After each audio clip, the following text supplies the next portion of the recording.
प्रिय दर्शकों, आज का यह उपदेश साधारण नहीं है। यह मनुष्य जीवन के 10 सबसे गहरे रहस्यों को उजागर करता है। अगर आप इसे अंत तक सुनेंगे तो समझ पाएंगे क्यों इंसान बंधनों में फंसा रहता है और कैसे वह मुक्ति पा सकता है। तो आइए सुनते हैं श्री कृष्ण के वचनों में छिपा जीवन का सच्चा अमृत। पहली मनुष्य को पकड़ने वाली 3 चीजें हैं। श्री कृष्ण कहते हैं, हे पार्थ, इस संसार में 3 ऐसी चीजें हैं जो मनुष्य को जन्म जन्मांतर तक बांधे रखती हैं। पहली है धन, दूसरी है परिवार का मोह और तीसरी है आचरण अर्थात कर्मों का बंधन। धन प्राण निकलने तक मनुष्य से चिपका रहता है, परिवार श्मशान तक ही पीछा करते हैं और आचरण यानी हमारे कर्म जो जन्म जन्मांतर तक सिर पर सवार रहते हैं। जो इन तीनों के पंजे से निकल सका उसी को मुक्ति का अधिकारी कहा जाता है। दूसरा, ईश्वरीय कृपा के 3 आधार।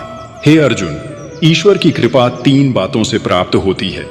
पहली, खुशी रंज और गुस्सा में एक समान रहना। दूसरी, अमीरी और दरिद्रता में से किसी का प्रभाव मन पर न आने देना। तीसरी, बुरी कमाई का धन पेट में न जाने पाए, इसका भय सदा रखना। आत्म उन्नति हेतु 2 बातें। जो अपने आत्मा की उन्नति चाहता है उसे 2 बातों पर ध्यान रखना चाहिए। पहली, दुनिया में अपने से कम हैसियत वालों पर और अपने से अधिक दुखियों पर दृष्टि रखें। परमार्थ के रास्ते में अपने से ऊंचों को देखें।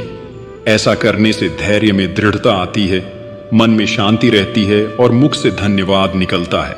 मृत्यु से पूर्व 3 बातों से छुटकारा पा लेना चाहिए। हे पार्थ, जो मनुष्य मृत्यु से पहले 3 बुराइयों से छुटकारा पा लेता है वह स्वर्ग का सुख भोगने का अधिकारी हो जाता है। पहला, मिथ्या अभिमान। यह बहुत ही बुरी और पतित करने वाली चीज है। दूसरा, कर्ज।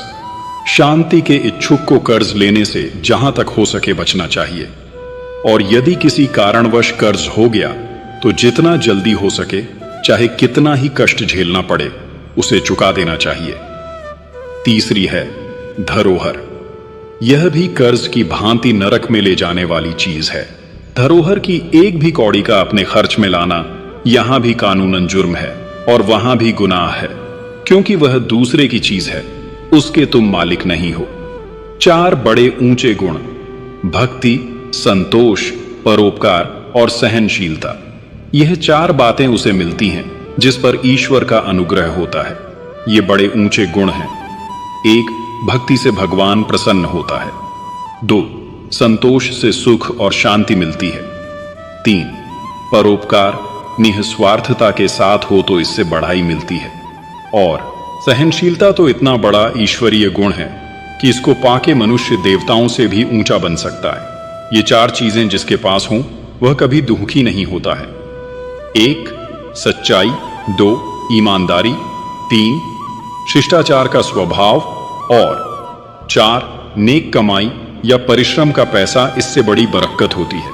और 7वां है सबसे बड़ा पाप। हे अर्जुन, परस्त्री गमन सबसे बड़ा पाप है।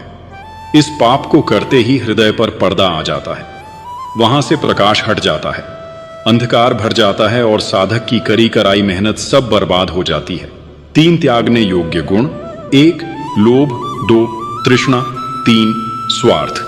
इनसे हृदय में कठोरता आती है, दया भाव छूट जाता है और अशांति के थपेड़े लगने लगते हैं। उस समय मनुष्य इतना अंधा हो जाता है कि न करने योग्य काम भी कर बैठता है। उसे ईश्वर का भय नहीं रहता। अंत में वह दुख उठाता है और नरक की यातना सहता है। 3 बड़े होने के चिन्ह, पहली दया, दूसरी शीलता और तीसरी सच्चरित्रता। जिनमें यह न हो वह धनवान और विद्यावान होता हुआ भी नीच है। तब अर्जुन श्री कृष्ण से पूछते हैं कि हे माधव, सबसे नीच मनुष्य कौन है?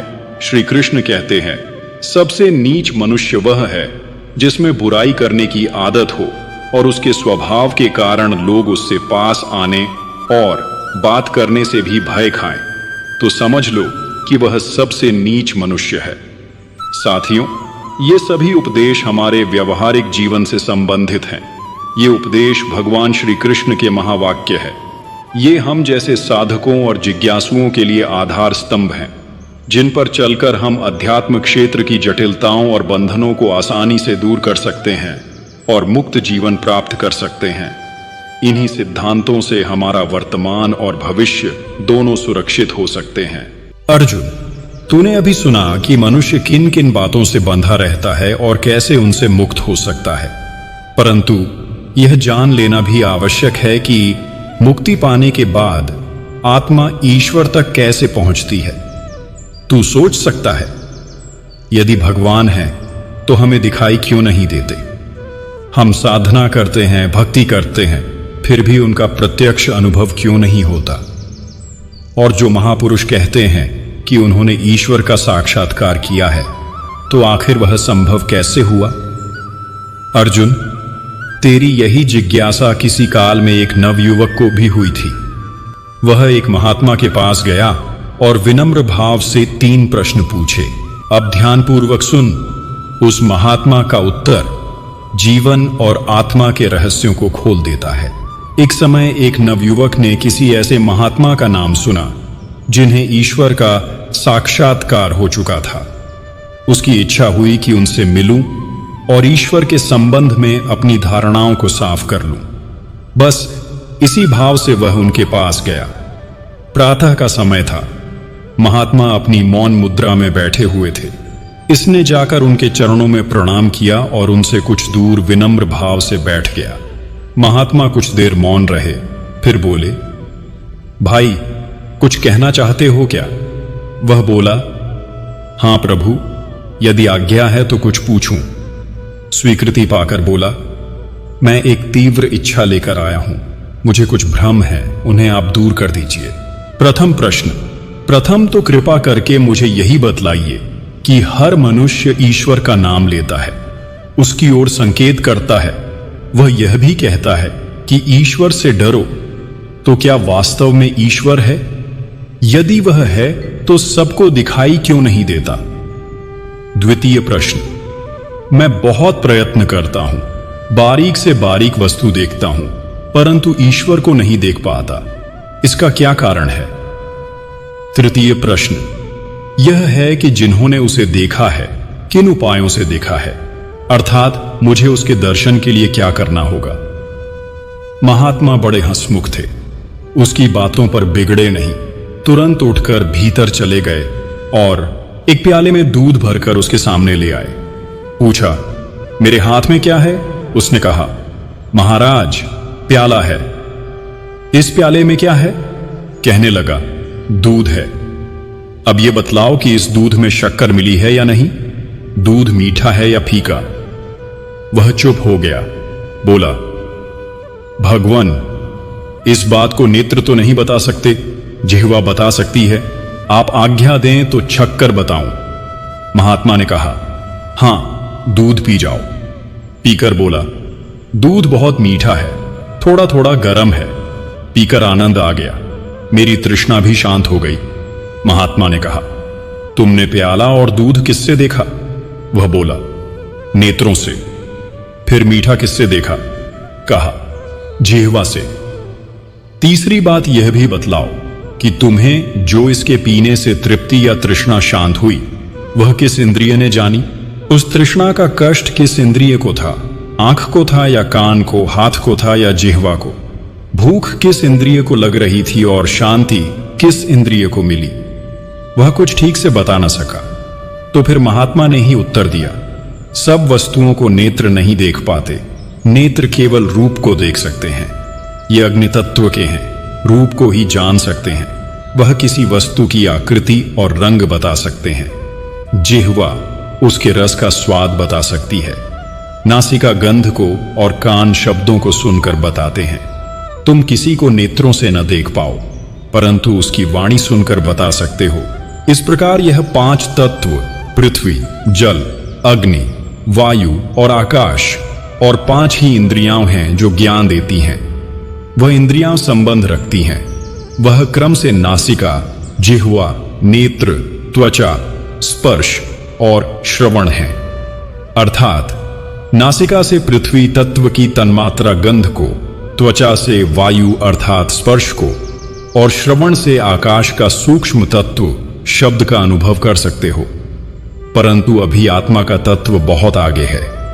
इससे पहले अंतःकरण में भी 4 इंद्रियां रहती हैं, जो संसार के और भी 4 तत्वों का दर्शन कराती हैं। अंतःकरण की 4 इंद्रियां हैं मन, बुद्धि, चित्त और अहंकार। इनमें मनुष्य दूसरे के मन, बुद्धि आदि तत्वों का दर्शन करता अर्थात देखता है। इनमें भी मन से बुद्धि, बुद्धि से चित्त, चित्त से अहं का ज्ञान होता है। जब मनुष्य मन को कुछ शांत करता है तब बुद्धि का भास होता है और चित्त के ठहर जाने से अहंकार का अनुभव होता है। परंतु जो लोग अपने अहं को भी शांत कर लेते हैं वह तत्काल आत्मा का भी दर्शन पा जाते हैं। आत्मा का दर्शन न बुद्धि कर सकती है, न मन, न चित्त और न अहंकार, क्योंकि आत्मा सबसे ऊपर है और अत्यंत हल्का है। इस क्रम से अहम तत्व शांत कर देने से ही आत्मा की झलक मिल पाती है। तुम कहोगे कि फिर देखता कौन है?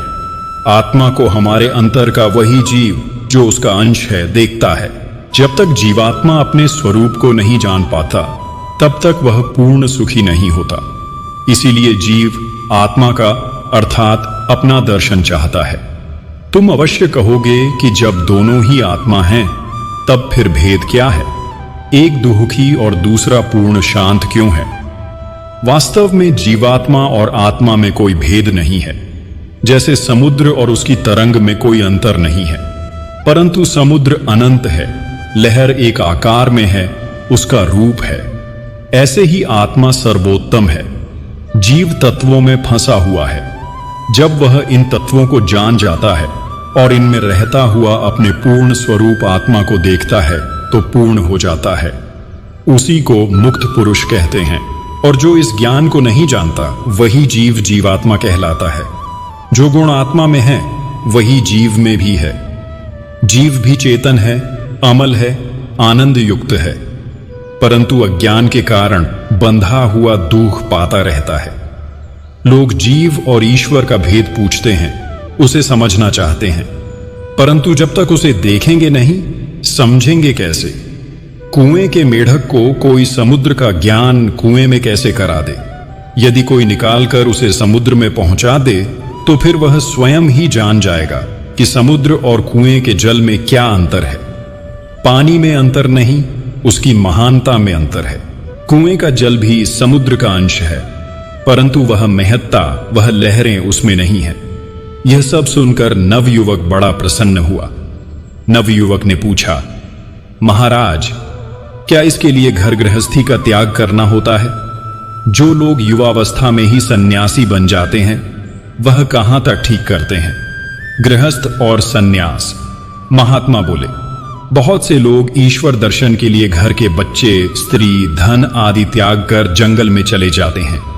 वहां वह ईश्वर को ढूंढते हैं, परंतु इससे वह उसे पा नहीं सकते।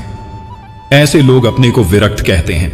वह समझते हैं कि गृहस्थी बंधन है, यह सन्यास या घर छोड़ना ही विरक्ति है। ईश्वर गृहस्थ को कभी प्राप्त नहीं हो सकता, परंतु वह इस रहस्य को समझे नहीं है। वास्तव में गृहस्थ वह नहीं है जो बाल बच्चों में रहता है, परिश्रम करके अपना और बच्चों का निर्वाह करता है, श्वेत वस्त्र पहनता और ठाठ से रहता है। वरन गृहस्थ वह है जो माया अर्थात तत्वों के अंदर ढंका रहता है, जो तत्वों से आगे आत्मा को नहीं जानता। वह इस स्थूल शरीर तक ही सीमित रहता है, जन्मता है, मरता है, अनेक शरीर तथा मन के कष्ट सहता है। वह एक सीमित घेरे में रहता है। इसके विपरीत विरक्त वह है जो अपने ऊपर के जो तत्वों के आवरण है उन्हें हटा लेता है, आवरण से बाहर अपने स्वरूप को जानता है। खाली वस्त्रों को हटा देना, कपड़े न पहनना या उन्हें रंग लेना विरक्ति नहीं। सच्ची विरक्ति गृहस्थ ही कर सकता है, बिना जंगल में जाए ही कर सकता है। ऐसे विरक्तों की संख्या पहले बहुत थी। अर्षि, महर्षि, संत और राजा ये सभी विरक्त थे। वह ईश्वर तत्व को जान गए थे, परंतु गृहस्थी में रहते थे। वही वास्तव में बड़े महान हैं। उन्हें ही हम महात्मा, संत और अवतार कहते हैं। कुछ ऐसे भी संत हुए जिन्होंने विरक्त होकर या गृहस्थी छोड़कर उस परम तत्व को जान पाया था। यदि तुम देखोगे तो एक ही घर में पिता और पुत्र ऐसे मिलेंगे कि एक पक्का गृहस्थ तो दूसरा पूरा विरक्त, एक पूरा संसारी दूसरा परमार्थी, एक बंधा है तो दूसरा मुक्त, पिता अनपढ़ है तो पुत्र पूरा विद्वान। असल में यह एक विद्या है, जो कोई पढ़ लेता है वही तत्वदर्शी अथवा आत्मज्ञानी बन जाता है। तुम भी इसे प्राप्त कर सकते हो। इसके लिए केवल इसकी क्रिया को किसी आत्मज्ञानी से जानने की आवश्यकता है। अर्जुन, महात्मा ने उस नवयुवक को समझाया कि ईश्वर को आंखों से नहीं बल्कि अपने अंतर के नेत्रों से देखा जाता है। जो मन को शांत करता है, अहंकार को त्यागता है और भक्ति में डूब जाता है, वही आत्मा और परमात्मा का मिलन कर पाता है। इस प्रकार उस वार्तालाप का सार यही है कि ईश्वर कहीं बाहर नहीं बल्कि हमारे भीतर ही छिपा है, पर मोह और वासनाओं का पर्दा हमें सत्य से दूर रखता है। इसलिए हे पार्थ, मनुष्य को चाहिए कि वह मोह को त्याग कर प्रेम और भक्ति का आश्रय ले। जब मन निर्मल होता है तो आत्मा अपने स्वरूप को पहचानती है और उसी क्षण ईश्वर का साक्षात्कार होता है। यही गीता का सार है। सच्चा प्रेम और निष्काम भक्ति ही परमात्मा तक पहुंचने का मार्ग है। प्रिय दर्शकों, अगर यह उपदेश आपके हृदय को छू गया हो तो इसे दूसरों तक भी पहुंचाइए और इटर्नल गीता परिवार से जुड़ने के लिए चैनल को सब्सक्राइब कीजिए, ताकि गीता का अगला रहस्य सबसे पहले आप तक पहुंचे। जय श्री कृष्ण।